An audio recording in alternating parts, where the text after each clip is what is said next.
यहाँ पर खुर्शीद 22 साल बाद अपने कमरे से बाहर आती है और अपनी बेटी के आगे ढाल बन जाती है। वो उसे अपने गले से लगा लेती है। उसके बाद बादशाह बहुत खुश होता है कि सुंदरी उसकी फूफी की बेटी निकली। अब इससे शादी करना आसान हो जाएगा। तभी वो अपनी फूफी के कमरे में जाता है और कहता है, आपको पता है, मैं जिस लड़की से मोहब्बत कर बैठा हूं वो आपकी बेटी सुंदरी है। ये सुनकर उन्हें कोई एतराज़ नहीं होता, लेकिन जब बादशाह ये खबर अपनी अम्मी अब्बू को बताता है तो साहिब जान बोलती है कि तुम्हारी शादी मेरे भाई की बेटी से ही होगी।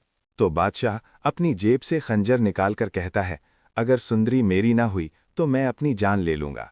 इसके बाद वो लोग मान जाते हैं। अभी सुंदरी को ये गलत फहमी होती है कि उसकी शादी गुलाम से हो रही है, क्योंकि वो मोहब्बत भी उसी गुलाम से करती है और गुलाम ही उसे वहां लाया था। दूसरी तरफ गुलाम बादशाह की खातिर अपने दिल पर पत्थर रखकर सुंदरी से अपनी मोहब्बत को भुला देता है और खामोश रहता है। फिर घर में शादी का दिन आता है। खुर्शीद अपनी बेटी को दुल्हन की तरह तैयार करके सेज पर बिठाती है। फिर मौलवी साहब पूछते हैं, क्या आपको बादशाह जहांदार से निकाह कबूल है? ये नाम सुनते ही सुंदरी के होश उड़ जाते हैं। वो सबके सामने इनकार कर देती है और चीख कर कहती है, बादशाह सुंदरी का नहीं है, सुंदरी सिर्फ गुलाम की है, मैं गुलाम से मोहब्बत करती हूँ।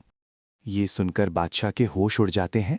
वो गुस्से में गुलाम का गिरबान पकड़ लेता है और कहता है, तुमने मेरे साथ अच्छा नहीं किया, इसकी तुम्हें सज़ा मिलेगी। फिर बादशाह सुंदरी को कैद कर देता है ताकि वो गुलाम को अपने दिल से भुला दे।